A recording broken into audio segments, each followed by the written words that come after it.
لقاءنا اليوم مع سماحة المفتي كانت لنعمل جولة أفق بالأوضاع الراهنة. طبعا قلبنا بيحزن شو عم يصير عنا بالجنوب وشو عم يصير بغزة، لأنه نحن بحالة حرب محدودة الجغرافيا، بس حالة حرب.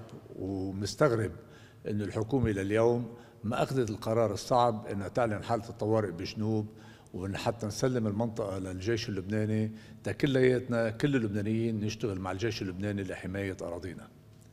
موضوع تاني طبعا اللي قلنا صرنا فوق السنة ونص عايشينه، هو عدم وجود رئيس للجمهورية.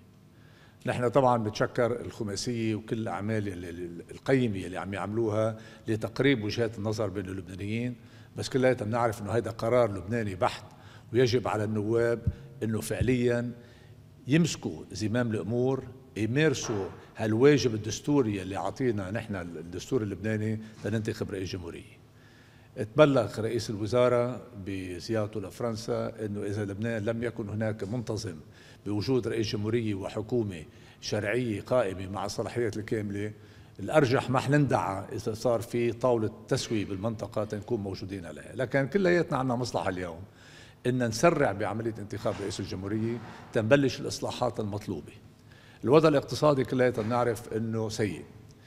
هذا الكلام انه في عنا موازنة يلي ما فيها عجز كلياتنا بنعرف انه كلام، هيدي ارقام، لانه انت نهار الدولة بتجمع ضرائب وما بتصرف مصاري لا على البنية التحتية ولا على البنية الاجتماعية لا على الصحة لا على التربية، كلياتنا بنعرف فينا نطلع موازنة يلي فيها فائض.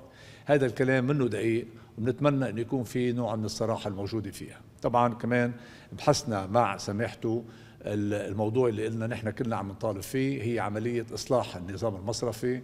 ولأنه كلياتنا بنعرف أنه هناك مشروع قانون موجود بمجلس الوزراء يلي نايمين عليه لهم 5 أشهر، وإذا ما تحول لمجلس النواب ما قادرين نحن والحكومة نشتغل لعملية إصلاح هذا النظام.